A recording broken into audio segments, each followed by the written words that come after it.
विश्वविद्यालय और उससे संबंधित सभी कॉलेज में आपके एग्जाम होने वाले हैं 19 दिसंबर 2025 को।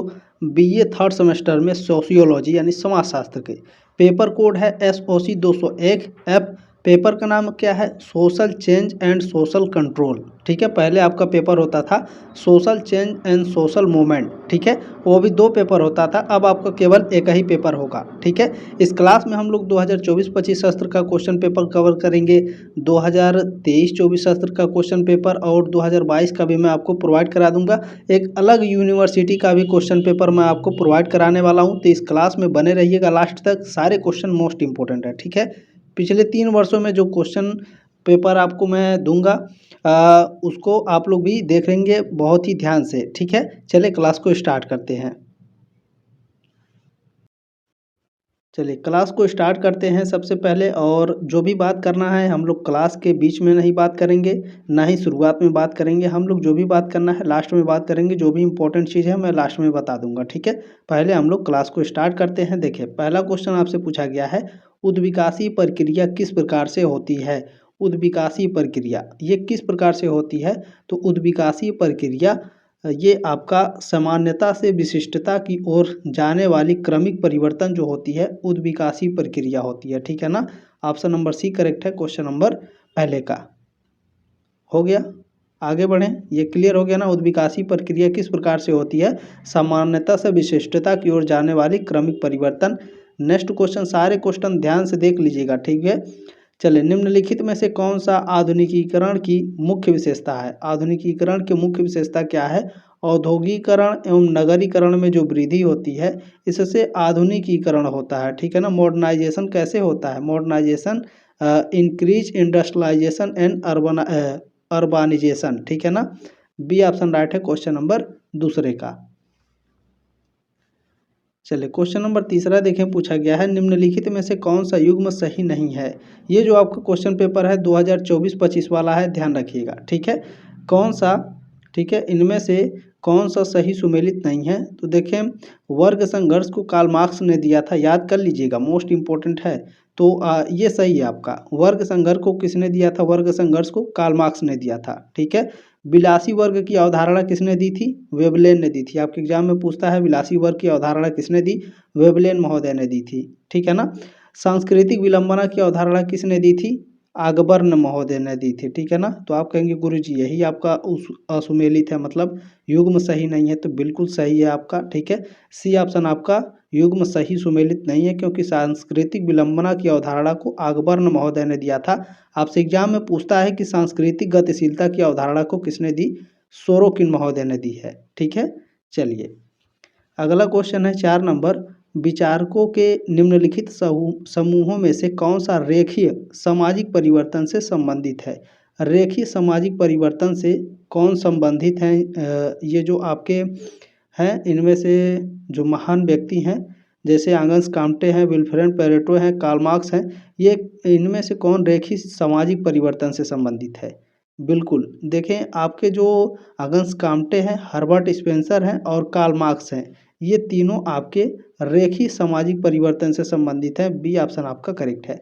कौन कौन रेखीय से संबंधित है, कौन कौन चक्रीय सामाजिक परिवर्तन से संबंधित है? किताब आपके पास होगा, एक बार देख लीजिएगा। ठीक है ना, बाकी मैं आपको पढ़ा ही रहा हूँ। चले 5 नंबर क्वेश्चन है, किस संस्था को प्रायः वैश्वीकरण के प्रमुख संवाहक के रूप में देखा जाता है?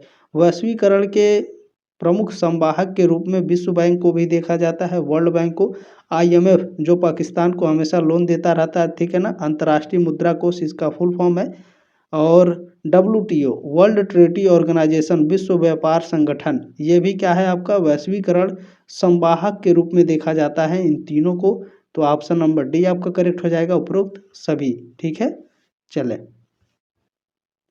क्वेश्चन नंबर 6 पूछा गया है, जो परिवर्तन सामाजिक मूल्यों के अनुसार इच्छित दिशा में होता है उसे कहा जाता है, उसे प्रगति कहा जाता है, प्रोग्रेस कहा जाता है, सॉरी। ठीक है ना, जो परिवर्तन सामाजिक मूल्य के अनुसार इच्छित दिशा में होता है उसे प्रगति कहा जाता है, प्रोग्रेस कहा जाता है। सी ऑप्शन आपका करेक्ट है क्वेश्चन नंबर 6 का। क्वेश्चन नंबर 7 देखेंगे, पूछा गया है, एल मार्गन द्वारा उद्विकास के स्तरों में किस स्तर का उल्लेख नहीं है? तो इसमें प्राचीन स्तर का उल्लेख नहीं है, सी ऑप्शन आपका राइट है। बाकी जंगली स्तर, बर्बर स्तर और सभ्य स्तर का है, ठीक है ना। इसमें एंशियंट स्टेज का उल्लेख नहीं है, मार्गन द्वारा जो उद्विकास का स्तर दिया गया है, ठीक है ना। सी ऑप्शन आपका राइट है क्वेश्चन नंबर 7 का। अगला क्वेश्चन देखेंगे 8 नंबर, परिवर्तन जो मुख्यतः आर्थिक वृद्धि से ही संबंधित है वह है, ठीक है। इनमें से कौन सा परिवर्तन है जो आर्थिक वृद्धि से संबंधित है? तो इसमें जो विकास है, ठीक है ना, जो डेवलपमेंट है, ये क्या है, आर्थिक वृद्धि से ही संबंधित है, ठीक है ना। बी ऑप्शन आपका राइट है। आर्थिक वृद्धि होगी तो क्या होगा, आपके पास ऐसा पैसा आएगा तो क्या होगा, डेवलपमेंट होगा ही होगा। आप अच्छे कपड़े पहनेंगे, घर बनाएंगे, ठीक है ना। तो देखें थोड़ा क्लोजली पढ़िएगा, डीपली क्वेश्चन पेपर को पढ़िएगा तो आसानी से सॉल्व हो जाएगा, ठीक है। The decline of the west के लेखक हैं, इसके लेखक कौन है? इसको डीपली पढ़ेंगे तो नहीं याद आएगा, इसको आप अच्छे से पढ़े रहेंगे तभी आप कर पाएंगे, ठीक है। तो इस पुस्तक को लिखा है स्पेंगलर महोदय ने, ठीक है ना। ये ऑप्शन राइट है क्वेश्चन नंबर 9 का।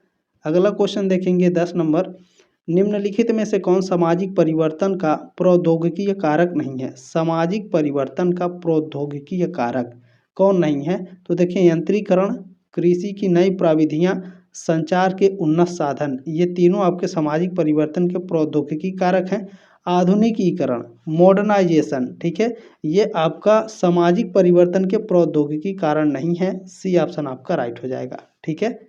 चलिए अगला प्रश्न है 11 नंबर कि सामाजिक गतिशीलता की व्याख्या में संदर्भ बिंदु की अवधारणा को किसने प्रस्तुत किया है, ठीक है ना। रेफरेंस पॉइंट, इंग्लिश को भी देख लेंगे, हिंदी को भी देख लेंगे। संदर्भ बिंदु की अवधारणा किसने दी है सामाजिक गतिशीलता की व्याख्या में? तो यहाँ पर देखें जो आपके सोरोकिन महोदय हैं, ठीक है, इन्होंने सामाजिक गतिशीलता के व्याख्या में संदर्भ पॉइंट यानी संदर्भ बिंदु की अवधारणा प्रस्तुत की है। सी ऑप्शन आपका राइट है। चलिए 12 नंबर प्रश्न है, सामाजिक परिवर्तन में समाहित है, सामाजिक परिवर्तन में क्या समाहित है? तो सामाजिक संरचना में परिवर्तन, सामाजिक व्यवस्था में परिवर्तन और सामाजिक प्रकारों में परिवर्तन, ये तीनों के तीनों आपके सामाजिक परिवर्तन में समाहित हैं, ठीक है। तो डी ऑप्शन आपका राइट है, उपरोक्त सभी में परिवर्तन। चलिए अगला क्वेश्चन है, पूछा जा रहा है आपसे कि निम्नलिखित में से कौन रेखीय सिद्धांतकार नहीं है? तो देखें मैंने ऊपर आपको पढ़ा है कार्ल मार्क्स, हर्बर्ट स्पेंसर, ये दोनों कौन है? ये दोनों आपके रेखीय सिद्धांतकार हैं। बचे दो, तो इसमें से जो आपके एल्टी हबहाउस है ये भी आपके रेखीय सिद्धांतकार हैं। प्रोफेसर सोरोकिन आपके नहीं है, तो सी ऑप्शन आपका राइट है क्वेश्चन नंबर 13 का। क्लियर हो गया। चलिए नेक्स्ट क्वेश्चन पूछा गया है कि निम्नलिखित में से किस प्रकार के समाज में सामाजिक परिवर्तन की दर तीव्रतर होती है? तो देखें जो नगरीय समाज होता है इसमें सामाजिक परिवर्तन की दर बहुत तेजी से होता है, ठीक है ना। ए ऑप्शन आपका राइट है क्वेश्चन नंबर 14 का। अगला प्रश्न देखेंगे, एक सेकेंड, हाँ ठीक है।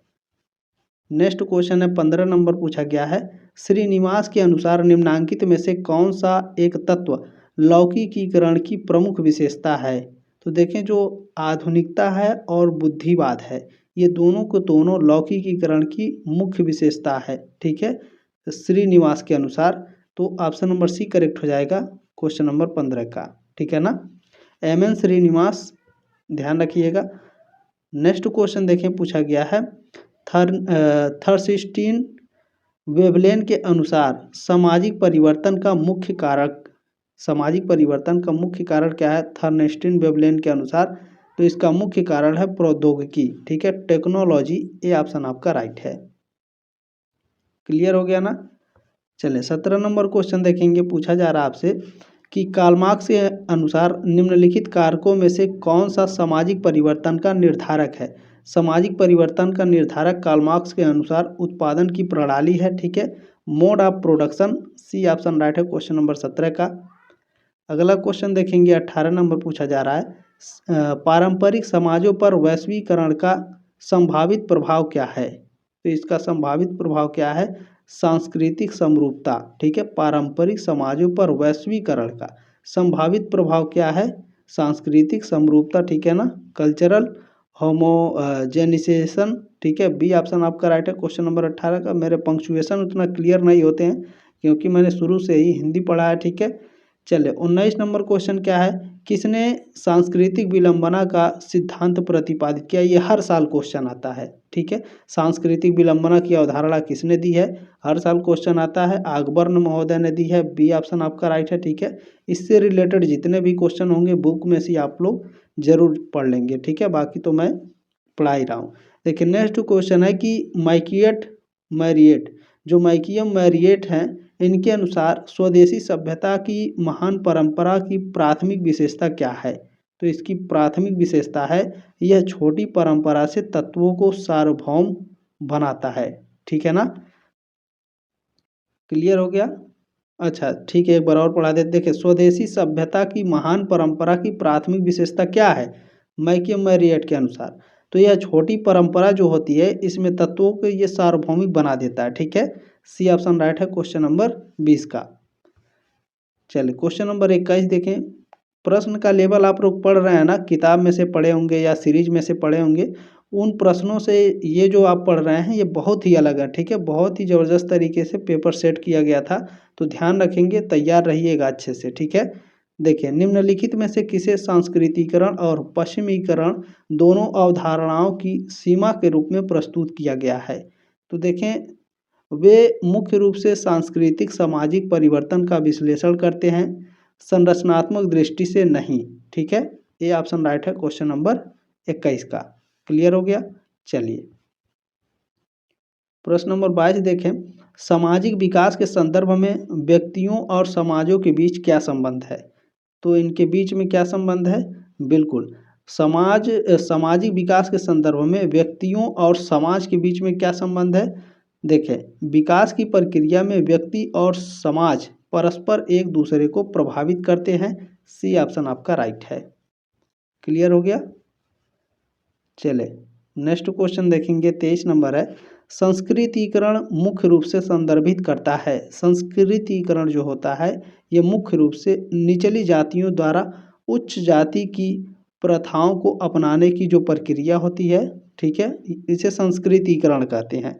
बी ऑप्शन आपका राइट है क्वेश्चन नंबर 23 का। आप लोग पढ़े भी होंगे संस्कृतिकरण किसे कहते हैं, जो निम्न जाति के होते हैं वो उच्च जाति की प्रथाओं को अपनाने की जो प्रक्रिया होती है जो अपनाते हैं उसे संस्कृतिकरण कहते हैं, ठीक है ना। क्लियर हो गया। आगे बढ़ें, उनके जैसा रहने का प्रयास करते हैं। चले 24 नंबर प्रश्न देखेंगे। 23 का ऑप्शन नंबर बी करेक्ट है।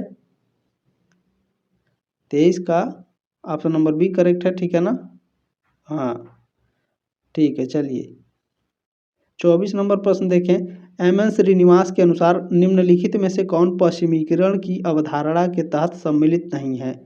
तो देखें इसमें तकनीकी परिवर्तन, संस्थागत परिवर्तन और वैचारिक परिवर्तन, ये तीनों एम.एन. श्रीनिवास के अनुसार पश्चिमीकरण की अवधारणा के तहत सम्मिलित है, लेकिन जाति आधारित परिवर्तन सम्मिलित नहीं है। डी ऑप्शन आपका राइट है प्रश्न नंबर 24 का। क्लियर हो गया। चलिए आगे बढ़ते हैं। 25 नंबर क्वेश्चन है कि भारत में पश्चिमीकरण की प्रक्रिया मुख्य रूप से निम्नलिखित से जुड़ी है। किससे जुड़ी है, तो ब्रिटिश औपनिवेशिक शासन से जुड़ी है, ठीक है। सी ऑप्शन राइट है क्वेश्चन नंबर 25 का।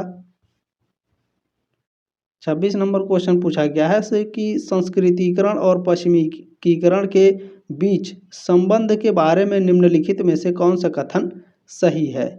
तो देखें इसमें से कौन सा कथन सही है। देखें बढ़ा हुआ पश्चिमीकरण कभी कभी संस्कृतिकरण को तेज कर सकता है।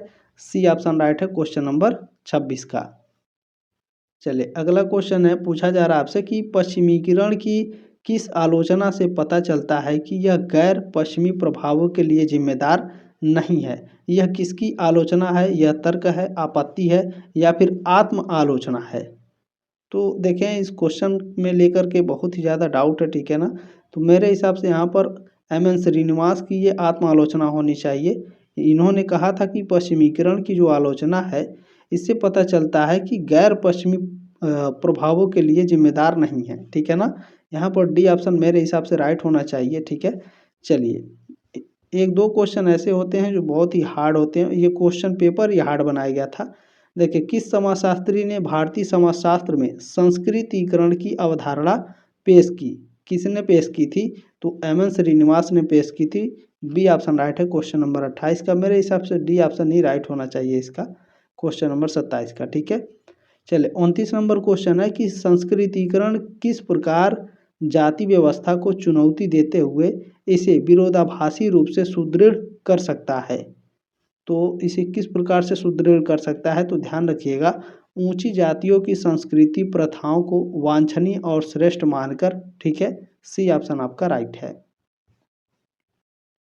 प्रश्न नंबर 30 देखें, निम्नलिखित में से कौन सा परिदृश्य डी संस्कृतिकरण, ठीक है ना, यहाँ पर भी देख लीजिएगा, डी संस्कृतिकरण की अवधारणा का सबसे अच्छा उदाहरण है।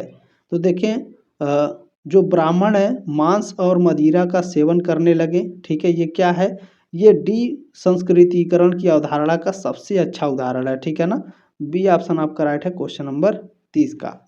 चलें नेक्स्ट क्वेश्चन देखेंगे। प्रश्न नंबर 31 पूछा गया है, जाति व्यवस्था में संस्कृतिकरण सरल ऊर्ध्वगामी गतिशीलता से किस प्रकार भिन्न है। तो यह किस प्रकार भिन्न है, तो यह संरचनात्मक स्थिति को बदलने के बजाय सांस्कृतिक प्रथाओं को अपनाने पर केंद्रित है। बी ऑप्शन राइट है क्वेश्चन नंबर 31 का। चलिए अगला क्वेश्चन है, पूछा जा रहा है आपसे कि परेटो के अनुसार आर्थिक क्षेत्र में किस समूह की आय में उतराव चढ़ाव होता है और धन अर्जित करने के लिए बुद्धि का उपयोग करता है। तो स्पेक्यूलेटर्स में, ठीक है, स्पेक्यूलेटर्स में परेटो के अनुसार आर्थिक क्षेत्र है एक ऐसा जिसमें एक ऐसा समूह है जिसमें उतराव चढ़ाव होता है और धन अर्जित करने के लिए बुद्धि का उपयोग करता है। ठीक है ना, बी ऑप्शन आपका राइट है क्वेश्चन नंबर 32 का। अगला क्वेश्चन देखें, पूछा जा रहा है, निम्नलिखित में से कौन सोरोकिन की आदर्श संस्कृति का सबसे अच्छा वर्णन करता है। आदर्श संस्कृति का सबसे अच्छा वर्णन कौन करता है, संवेदनशील और वैचारिक संस्कृतियों का एक संतुलित संयोजन। सी ऑप्शन राइट है क्वेश्चन नंबर 33 का। चले सब ऊपर ऊपर से जा रहे होंगे, कितने बच्चे होंगे, सब ऊपर ऊपर से ये क्वेश्चन जा रहे होंगे। ठीक है, थोड़ा डीपली पढ़िएगा आप लोग। किस सिद्धांतकार ने सभ्यताओं के विकास में चुनौती और प्रत्युत्तर की भूमिका पर जोर दिया। किसने दिया, तो अर्नोल्ड टॉयनबी ने दिया है। बी ऑप्शन आपका राइट है क्वेश्चन नंबर 34 का। चलिए नेक्स्ट क्वेश्चन है, विल्फ्रेड पेरेटो के अभिजात वर्ग के संचलन, इतना आप लोग देखेंगे, अभिजात वर्ग के संचलन सिद्धांत के अनुसार किस समूह की विशेषता चालाकी और कूटनीति है। बिल्कुल देखें इसमें लोमड़ी, ठीक है ना, विल्फ्रेड पेरेटो के अभिजात वर्ग के संचलन सिद्धांत के अनुसार किस समूह की विशेषता चालाकी और कूटनीति है, लोमड़ी की। ठीक है, बी ऑप्शन राइट हो क्वेश्चन नंबर 35 का। क्लियर हो गया, आगे बढ़ें। चलिए अगला क्वेश्चन है 36 नंबर। देखें कौन से कारक सामाजिक परिवर्तन का निर्माण करते हैं। सामाजिक परिवर्तन का निर्माण कौन से कारक करते हैं, तो देखें जो आपके पर्यावरणीय बदलाव हैं और तकनीकी नवाचार हैं, ये दोनों आपके सामाजिक परिवर्तन के निर्माण करते हैं। ठीक है ना, सी ऑप्शन राइट है क्वेश्चन नंबर 36 का। अगला क्वेश्चन देखेंगे, देखिए 37 नंबर क्वेश्चन है कि समाज में परिवर्तन निम्नलिखित में से किसके माध्यम से उत्पन्न होता है। तो समाज में जो परिवर्तन है यह सामाजिक आंदोलन के कारण या फिर सामाजिक आंदोलन के माध्यम से समाज में परिवर्तन होता है। ठीक है ना, सोशल मूवमेंट के कारण। ये ऑप्शन राइट है क्वेश्चन नंबर 37 का। ये डीडीयू का पेपर है ना, अभी मैं आपको दिखाऊंगा, एक दूसरे यूनिवर्सिटी का पेपर है। ठीक है, देखिएगा कितना अंतर है दोनों में। ठीक है, चले ये ऑप्शन राइट है 37 का। 38 नंबर क्वेश्चन क्या है, देखिए 38 नंबर क्वेश्चन है कि सामाजिक प्रगति के निर्धारण में महत्वपूर्ण कारक क्या है। सामाजिक प्रगति के निर्धारण में महत्वपूर्ण कारक क्या है, तो महत्वपूर्ण कारक है समाज द्वारा दी गई नैतिक प्रगति। ठीक है ना, the ethical advantagement made by society. B option right है क्वेश्चन नंबर 38 का। क्लियर हो गया, चलें आगे बढ़ते हैं। नेक्स्ट क्वेश्चन पूछा गया है, विकास और प्रगति के बीच संबंधों के बारे में आधुनिक समाजशास्त्रियों द्वारा दिया गया एक प्रमुख तर्क क्या है। तो एक प्रमुख तर्क क्या दिया गया है, तो दिया गया है विकास एक वैज्ञानिक अवधारणा है जबकि प्रगति एक नैतिक अवधारणा है जो जरूरी नहीं कि विकास के साथ सहसंबंधित हो। ठीक है, सी ऑप्शन राइट है क्वेश्चन नंबर 39 का। अगला क्वेश्चन देखेंगे 40 नंबर पूछा गया है, हर्बर्ट स्पेंसर के अनुसार सामाजिक विकास के 3 चरण कौन से हैं। कौन कौन से हैं? हर्बर्ट स्पेंसर के अनुसार सामाजिक विकास के 3 चरण, बिल्कुल देखें, एकीकरण, भेदभाव और दृढ़ संकल्प। ये हर्बर्ट स्पेंसर के अनुसार सामाजिक विकास के 3 चरण हैं। ठीक है, ए ऑप्शन राइट है क्वेश्चन नंबर 40 का। नेक्स्ट क्वेश्चन पूछा गया है, निम्नलिखित में से कौन सामाजिक परिवर्तनों का जन संरचनात्मक कारक है? सामाजिक परिवर्तनों का जन संरचनात्मक कारक क्या है? उत्प्रवास एवं अप्रवास। ठीक है ना, इमिग्रेशन एंड एमिग्रेशन। ठीक है, ये ऑप्शन राइट है क्वेश्चन नंबर 41 का। क्लियर हो गया? ध्यान से देख लीजिएगा इस क्वेश्चन को। सामाजिक परिवर्तन की जन संरचनात्मक कारक क्या है? उत्प्रवास एवं अप्रवास। ठीक है, चलिए नेक्स्ट क्वेश्चन है, पुस्तक के बारे में है ये, मॉडर्नाइजेशन ऑफ इंडियन ट्रेडिशन।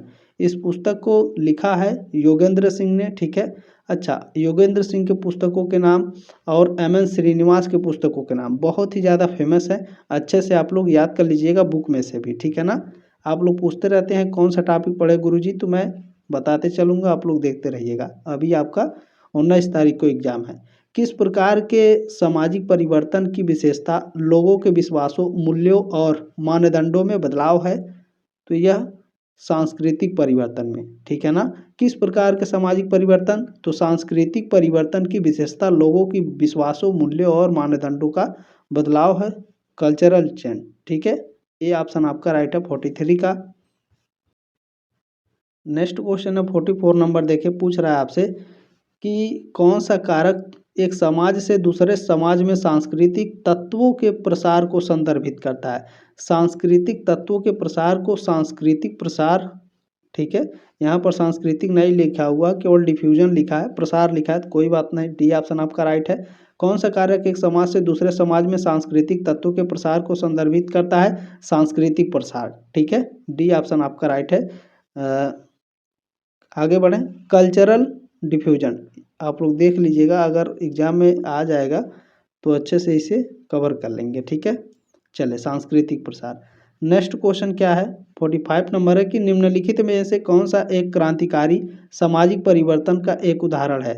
सामाजिक परिवर्तन का एक उदाहरण कौन सा है? औद्योगिक क्रांति, इंडस्ट्रियलाइजेशन जो होता है, इंडस्ट्रियल रिवोल्यूशन, ये क्या है? सामाजिक परिवर्तन का एक उदाहरण है, क्रांतिकारी सामाजिक परिवर्तन का उदाहरण है, सॉरी। ठीक है, ये ऑप्शन आपका राइट है। चलिए नेक्स्ट क्वेश्चन पूछा गया है, तकनीकी प्रगति के कारण अक्सर समाज में अचानक और व्यापक परिवर्तन को किस रूप में जाना जाता है? तो इसको क्रांति के रूप में जाना जाता है, रिवोल्यूशन के रूप में, बी ऑप्शन आपका राइट है। क्लियर हो गया? चलिए अगला क्वेश्चन है 47 नंबर कि सामाजिक परिवर्तन निम्नलिखित में से किस रूप में प्रकट हो सकता है? सामाजिक परिवर्तन प्रवृत्ति और अपरिवर्तनीय परिवर्तन दोनों। ठीक है, ध्यान रखेंगे, सामाजिक परिवर्तन किस रूप में प्रकट हो सकता है? परिवर्ती परिवर्तन के रूप में और अपरिवर्तनीय परिवर्तन के रूप में, दोनों। तो सी ऑप्शन आपका राइट है 47 का। ठीक है, क्लियर हो गया? चलिए नेक्स्ट क्वेश्चन है कि सामाजिक संरचना में बदलाव जिसमें अक्सर सामाजिक भूमिकाओं और रिश्तों में बदलाव शामिल होता है, इसका एक उदाहरण है। किसका उदाहरण है? संरचनात्मक परिवर्तन का उदाहरण है, स्ट्रक्चरल चेंज का उदाहरण है। ये ऑप्शन आपका राइट है। चलिए नेक्स्ट क्वेश्चन है, मैक्स वेबर की एक पुस्तक का नाम है the Protestant ethics and the spirit of capitalism, किसके संबंध की पड़ताल करता है? तो यह धर्म और सामाजिक परिवर्तन में पड़ताल करता है। ये ऑप्शन आपका राइट है। पुस्तक का नाम भी आप लोग याद रख लीजिएगा अच्छे से। ठीक है, चलिए नेक्स्ट क्वेश्चन है, सामाजिक परिवर्तन और सामाजिक प्रगति के बीच प्राथमिक अंतर क्या है? तो इसमें प्राथमिक अंतर क्या है? आप लोग देख रहे हैं ना क्वेश्चन का लेवल, बुक अगर अच्छे से पढ़े रहेंगे तो आप आसानी से सॉल्व कर लेंगे, बाकी अगर पेपर हार्ड आया तो मुश्किल हो सकती है। ठीक है ना, सामाजिक परिवर्तन और सामाजिक प्रगति के बीच में प्राथमिक अंतर क्या होता है? तो इसमें प्राथमिक अंतर होता है, ध्यान रखिएगा, सामाजिक परिवर्तन समाज में किसी भी परिवर्तन को संदर्भित करता है, जबकि सामाजिक प्रगति की तात्पर्य, जो सामाजिक प्रगति है इसका तात्पर्य मूल निर्णयों के आधार पर सुधार की दिशा में एक आंदोलन से है। ठीक है, बी ऑप्शन राइट है क्वेश्चन नंबर 50 का। अब ये आपका डीडीयू का क्वेश्चन पेपर यहाँ पे खत्म हो गया। ठीक है ना, अब ये दूसरे यूनिवर्सिटी का क्वेश्चन पेपर है, social change and social control का। ठीक है, देखिएगा ध्यान से और देखिएगा कितना अंतर है क्वेश्चन में भी अंतर है और इसके क्वेश्चन के लेवल में भी अंतर है। ठीक है, देखिए पहला क्वेश्चन है कि कौन सा पुरुषार्थ है। पुरुषार्थ जानते हैं, धर्म, अर्थ, काम और मोक्ष, 4 पुरुषार्थ हैं। धर्म, अर्थ, अर्थ नहीं दिया हूँ मैं लिख दे रहा हूँ, धर्म, अर्थ, काम और मोक्ष 4 आपके पुरुषार्थ होते, कर्मकांड नहीं है। इसमें दूसरा ऑप्शन आपका करेक्ट है। ठीक है, चलिए नेक्स्ट क्वेश्चन है, भारत में किस विद्वान ने सामाजिक मूल्यों का अध्ययन किया है। Very very most important question है, भारत में किस विद्वान ने सामाजिक मूल्यों का अध्ययन किया, बताइए। बिल्कुल राधा कमल मुखर्जी ने। ठीक है, इनका शॉर्ट फॉर्म नाम है RK मुखर्जी। दूसरा आपका इसमें करेक्ट है, दूसरा ऑप्शन। ठीक है, चलिए तीसरा क्वेश्चन, तीसरा है कि किसने कहा अपराधी जन्मजात होते हैं। फर्स्ट सेमेस्टर में भी आप पढ़े हैं, बताइए सभी लोग। बिल्कुल देखें, लोम्ब्रोसो ने कहा था कि जो अपराधी होते हैं वो जन्मजात होते हैं। दूसरा ऑप्शन आपका इसमें करेक्ट है। चले नेक्स्ट क्वेश्चन है कि किस व्यवहार को आम अपराधी कहेंगे। आम नहीं, आप है। ठीक है ना, what behaviour would you call criminal. किस बिहेवियर को, किस व्यवहार को आप क्रिमिनल कहेंगे, तो गैर कानूनी व्यवहार को आप क्रिमिनल कहते हैं। ठीक है ना, पहला ऑप्शन आपका इसमें करेक्ट है। चलिए नेक्स्ट क्वेश्चन है, मार्फिन क्या है। मार्फिन एक मादक द्रव्य है, नशीली चीज है, ड्रग्स है। ठीक है ना, पहला ऑप्शन आपका इसमें करेक्ट है। ये क्वेश्चन पेपर थोड़ा जल्दी जल्दी होगा क्योंकि आसान है सारे। ठीक है, मादक द्रव्य व्यसन का क्या कारण है। यदि आप नशा कर रहे हैं तो आपके साथ क्या होगा, पारिवारिक परिस्थितियों में चेंज हो जाएगा, या फिर मादक द्रव्य व्यसन का कारण क्या है, यानी जो नशे की लत है वो क्यों होता है, पारिवारिक परिस्थितियों के कारण, किशोरावस्था के कारण और कुसंगति के कारण भी होता है। ठीक है ना, चौथा ऑप्शन आपका करेक्ट है। चलिए नेक्स्ट क्वेश्चन है कि मादक द्रव्य व्यसन का दुष्परिणाम है। इसका दुष्परिणाम क्या है, तो देखिए व्यक्तिगत विघटन है, पारिवारिक विघटन है, सामाजिक विघटन है। समाज में भी बदनामी होगी, परिवार में भी होगी, और पर्सनल जो आसपास होगा वो तो होगा ही होगा। ठीक है ना, तो नशे से आप लोग दूर रहें, 4 नंबर इसमें करेक्ट है। नेक्स्ट क्वेश्चन क्या है, देखें वाइट कॉलर क्राइम पुस्तक के लेखक कौन है। वाइट कॉलर क्राइम, ठीक है ना, इस पुस्तक को किसने लिखा है। इस पुस्तक को लिखा है सदरलैंड महोदय ने। ये ऑप्शन आपका इसमें करेक्ट है, पहला। नेक्स्ट क्वेश्चन देखें, इसमें पूछा गया है आत्महत्या की अवधारणा किसने दी। आत्महत्या की अवधारणा दी है इमाइल दुर्खिम ने। दूसरा आपका इसमें करेक्ट हो जाएगा। नेक्स्ट क्वेश्चन है, एशियन ड्रामा पुस्तक के लेखक हैं। एशियन ड्रामा को लिखा है गुरनान मिडल ने। चौथा ऑप्शन आपका इसमें राइट है। चले नेक्स्ट क्वेश्चन है, किसने कहा आत्महत्या एक सामाजिक तथ्य है। किसने कहा था, तो इमाइल दुर्खिम ने कहा था कि आत्महत्या क्या है, एक सामाजिक तथ्य है। नेक्स्ट क्वेश्चन है, द सुसाइड पुस्तक के लेखक कौन है। ठीक है, द सुसाइड पुस्तक के लेखक कौन है, बताइए। बिल्कुल देखिए इमाइल दुर्खिम द सुसाइड पुस्तक के लेखक हैं। तीसरा आपका इसमें करेक्ट हो जाएगा। नेक्स्ट क्वेश्चन है, सूचना प्रौद्योगिकी से संबंधित है कौन। जनसंचार, मास कम्युनिकेशन आपका इंफॉर्मेशन टेक्नोलॉजी से संबंधित होता है। तीसरा ऑप्शन आपका इसमें करेक्ट है। नेक्स्ट क्वेश्चन देखें, पूछा गया है भारत में प्रथम सूचना प्रौद्योगिकी अधिनियम किस वर्ष पारित किया गया। 2000 में, सन 2000 में। ठीक है, पहला ऑप्शन आपका इसमें राइट है। अगला क्वेश्चन है, भारत में प्रौद्योगिकी दिवस कब मनाया जाता है, तो यह 11 मई को मनाया जाता है। चौथा ऑप्शन आपका इसमें करेक्ट है। नेक्स्ट क्वेश्चन देखेंगे, चलें HIV वायरस के संक्रमण से व्यक्ति का प्रभावित होता है, तो इसका इम्यून सिस्टम प्रभावित होता है, प्रतिरक्षा प्रणाली। ठीक है, दूसरा ऑप्शन आपका इसमें राइट है। नेक्स्ट क्वेश्चन है, विश्व एड्स दिवस कब मनाया जाता है, 1 दिसंबर को। दूसरा ऑप्शन आपका इसमें राइट है।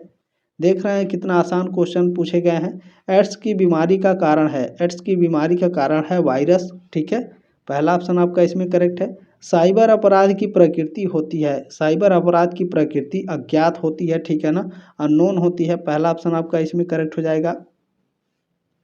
देखें पिग्गी बैंकिंग का संबंध साइबर अपराध से है। तीसरा ऑप्शन आपका इसमें करेक्ट हो जाएगा।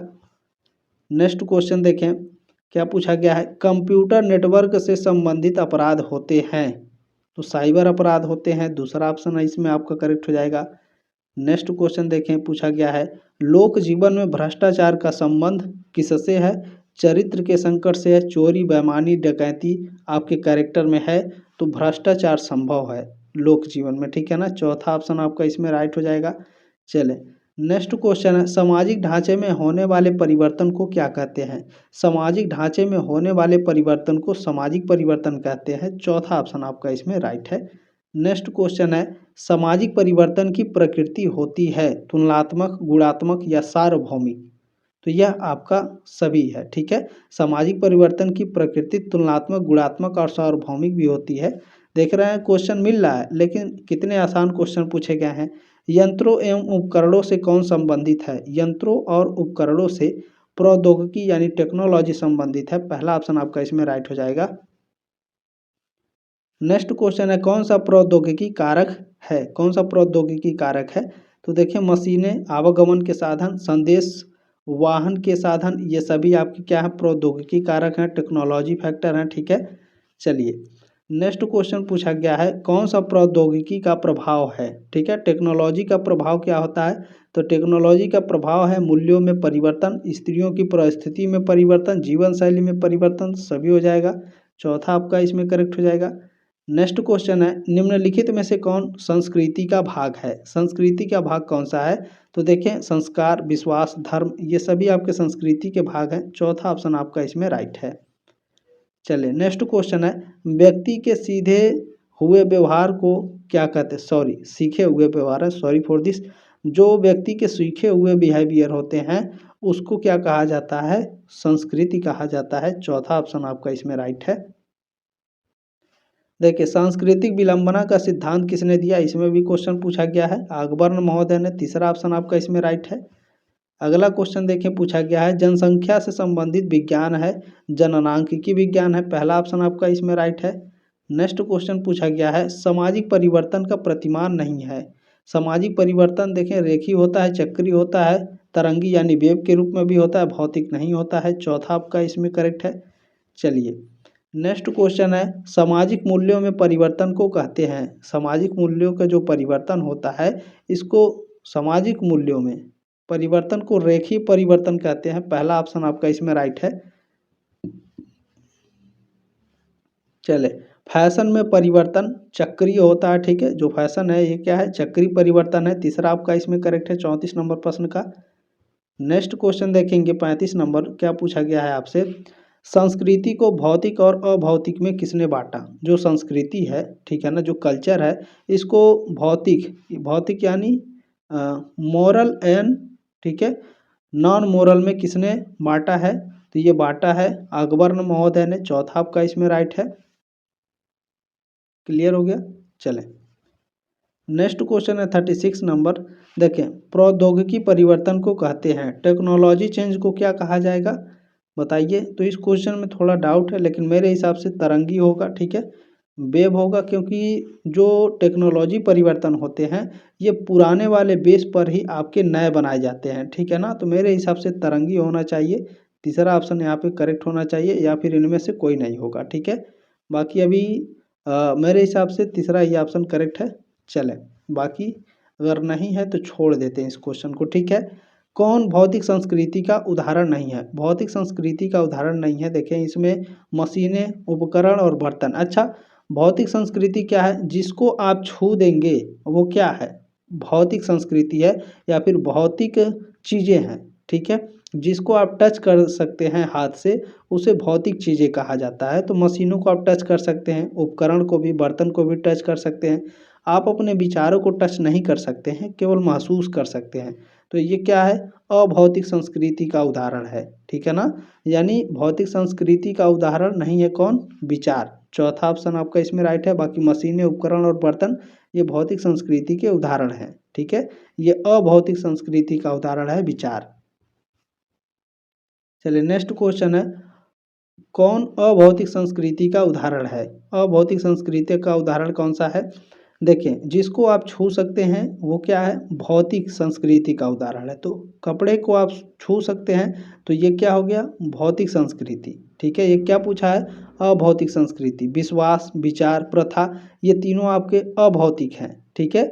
और ये तीनों अभौतिक हैं। और यहाँ कह रहा अभौतिक संस्कृति का उदाहरण नहीं है वस्त्र, क्योंकि वस्त्र क्या है, भौतिक संस्कृति का उदाहरण, ठीक है ना। चौथा आपका ऑप्शन करेक्ट है। नेक्स्ट क्वेश्चन है कौन सी संस्कृति अमूर्त होती है।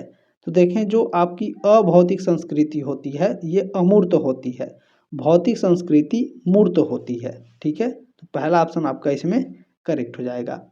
नेक्स्ट क्वेश्चन देखेंगे। देखिए पूछा गया है कि कौन सी संस्कृति मानव निर्मित है।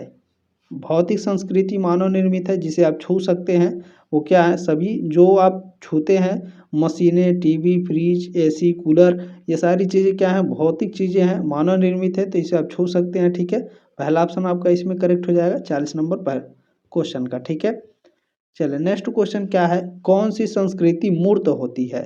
तो देखें जो भौतिक संस्कृति होती है ये मूर्त होती है, पहला ऑप्शन आपका इसमें करेक्ट है। नेक्स्ट क्वेश्चन देखिए पूछा गया है, सामाजिक नियंत्रण पुस्तक के लेखक हैं, सोशल कंट्रोल पुस्तक के लेखक कौन है भैया।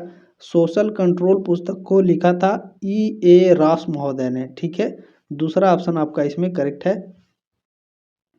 चले नेक्स्ट क्वेश्चन है, प्रत्यक्ष नियंत्रण कौन नहीं करता है। आपके ऊपर डायरेक्ट नियंत्रण कौन नहीं करता है, तो आपके माता पिता आपके डायरेक्ट नियंत्रण करते हैं, शिक्षक भी, सरकार भी आपके ऊपर डायरेक्ट टैक्स लगाती है यानी डायरेक्ट नियंत्रण करती है, आपका मित्र डायरेक्ट नियंत्रण आपको नहीं करता है। ठीक है ना, चौथा ऑप्शन आपका इसमें करेक्ट है। देखिए सकारात्मक नियंत्रण का आधार है, सकारात्मक नियंत्रण का पॉजिटिव कंट्रोल का उदाहरण क्या है। तो इसमें देखें पुरस्कार और प्रशंसा, आलोचना, ये तीनों के तीनों आपके क्या है, सकारात्मक नियंत्रण के आधार हैं। डी ऑप्शन यानी चौथा ऑप्शन आपका करेक्ट है क्वेश्चन नंबर 44 का। अगला क्वेश्चन देखें 45 नंबर है कि नकारात्मक नियंत्रण का आधार है। तो इसमें जो नकारात्मक नियंत्रण का जो आधार है वो दबाव एवं दंड है। ठीक है, ये तीनों तो आपने ऊपर पढ़ा है, तो पहला ऑप्शन आपका इसमें राइट है। चले नेक्स्ट क्वेश्चन पूछा गया है, परिवार सामाजिक नियंत्रण का अनौपचारिक अभिकरण है, यह कथन है सत्य है या असत्य है। गलत है, क्योंकि परिवार सामाजिक नियंत्रण का अनौपचारिक अभिकरण है। ठीक है, दूसरा ऑप्शन आपका इसमें राइट हो जाएगा। नेक्स्ट क्वेश्चन देखें पूछा गया है, अनौपचारिक शिक्षा का स्रोत है। अनौपचारिक शिक्षा कौन होता है, जो माता पिता के द्वारा दिया जाता है या फिर आपसे जो बड़े होते हैं वो आपको ज्ञान देते हैं, तो वो क्या है, अनौपचारिक शिक्षा है। ठीक है, तो परिवार क्या है आपका अनौपचारिक शिक्षा का स्रोत है। एक होता है औपचारिक शिक्षा, औपचारिक शिक्षा आपको विश्वविद्यालय, प्राथमिक विद्यालय और स्कूल में मिलता है। ठीक है, तो पहला ऑप्शन आपका इसमें करेक्ट है। नेक्स्ट क्वेश्चन देखिए पूछा गया है, धर्म की विशेषता है भय, पवित्रता, विश्वास। ठीक है, ये आपके चारों क्या है, आपके चारों धर्म की विशेषता है, चौथा आपका इसमें करेक्ट हो जाएगा क्वेश्चन नंबर 48 का। क्वेश्चन नंबर 49 से देखें, किसने कहा, ये स्टेटमेंट किसका है कि धर्म जनता के लिए अफीम है। ये स्टेटमेंट कार्ल मार्क्स ने दिया था, पहला ऑप्शन आपका इसमें राइट हो जाएगा। नेक्स्ट क्वेश्चन पूछा गया है, राज्य सामाजिक नियंत्रण का अनौपचारिक साधन है, यह कथन सत्य है या असत्य है। देखिए राज्य जो है सामाजिक नियंत्रण का अनौपचारिक नहीं औपचारिक साधन है। ठीक है, तो ये कथन आपका असत्य हो जाएगा, दूसरा ऑप्शन आपका इसमें करेक्ट है। नेक्स्ट क्वेश्चन देखेंगे, जनमत निर्माण का माध्यम है। जनमत निर्माण का माध्यम क्या है, समाचार पत्र है, बिल्कुल, टेलीविज़न और चलचित्र भी है, चौथा आपका इसमें करेक्ट हो जाएगा चलचित्र यानी मूवी। ठीक है, नेक्स्ट क्वेश्चन देखिए, अनौपचारिक नियंत्रण लिखित नहीं होता है, यह कथन है सत्य है या फिर असत्य है। तो यह कथन बिल्कुल करेक्ट है, पहला ऑप्शन आपका इसमें करेक्ट हो जाएगा। अगला क्वेश्चन देखिए पूछा गया है, सामाजिक नियंत्रण का साधन है। तो इसमें देखें सामाजिक नियंत्रण का साधन क्या है, कैसे इसको नियंत्रण किया जा सकता है, ह्यूमर के द्वारा, बहिष्कार के द्वारा और प्रचार के द्वारा भी। ठीक है, चौथा आपका इसमें करेक्ट हो जाएगा। नेक्स्ट क्वेश्चन क्या है, देखिए सामाजिक नियंत्रण का अभिकरण नहीं है। सामाजिक नियंत्रण का अभिकरण नहीं है, देखिए अभी ऊपर आपने क्या पढ़ा है, सेम क्वेश्चन है। ठीक है, देखें कहाँ गया, सामाजिक नियंत्रण का साधन है। ठीक है, तो ह्यूमर, बहिष्कार और प्रचार ये तीनों है, सेम क्वेश्चन है, थोड़ा सा इसमें चेंज है। ठीक है, सामाजिक नियंत्रण का अभिकरण नहीं है, परिवार नहीं है, बाकी धर्म, कानून और हास्य यानी ह्यूमर है। ठीक है, चौथा ऑप्शन आपका इसमें करेक्ट है क्वेश्चन नंबर 54 का। ठीक है, चले नेक्स्ट क्वेश्चन है 55 नंबर की, सामाजिक नियंत्रण एक प्रक्रिया है, बताइए। बिल्कुल, सामाजिक नियंत्रण क्या है, सामाजिक नियंत्रण एक प्रोसेस है, प्रक्रिया है, ऊपर जो मैंने डीडीयू वाला पेपर पढ़ाया उसमें भी था। ठीक है, देखें लोकाचार को कहा जा सकता है, लोकाचार को नैतिक नियम कहा जा सकता है। ए ऑप्शन आपका इसमें राइट है पहला। नेक्स्ट क्वेश्चन देखें, जनमत का तात्पर्य किस दशा से है? जनमत का तात्पर्य जनता के निर्णय से है। दूसरा ऑप्शन आपका इसमें राइट है। नेक्स्ट क्वेश्चन है, प्रौद्योगिकी विलंबना का सिद्धांत किसने दिया? प्रौद्योगिकी विलंबना का सिद्धांत दिया गया था मैकाइबर के द्वारा। पहला ऑप्शन आपका इसमें राइट है। नेक्स्ट क्वेश्चन है, भारत में गरीबी का सामाजिक कारक है? निर्धनता यानी गरीबी, तो गरीबी का कारक क्या है? अशिक्षा है, संयुक्त परिवार है, जाति व्यवस्था, ये सभी। चौथा ऑप्शन आपका इसमें करेक्ट हो जाएगा। नेक्स्ट क्वेश्चन पूछा गया है, भारत में गरीबी आर्थिक और सामाजिक समस्या है। तीसरा ऑप्शन आपका इसमें करेक्ट है। नेक्स्ट क्वेश्चन चले देखें, इसमें क्वेश्चन नंबर 61 है, निर्धनता यानी गरीबी के मूल्यांकन के लिए कौन सी कसौटी सही नहीं है?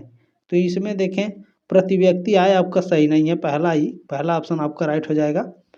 नेक्स्ट क्वेश्चन पूछा गया है, भारत में निर्धनता यानी गरीबी की समस्या का मूल ठीक है, समस्या का प्रमुख क्या कारण है?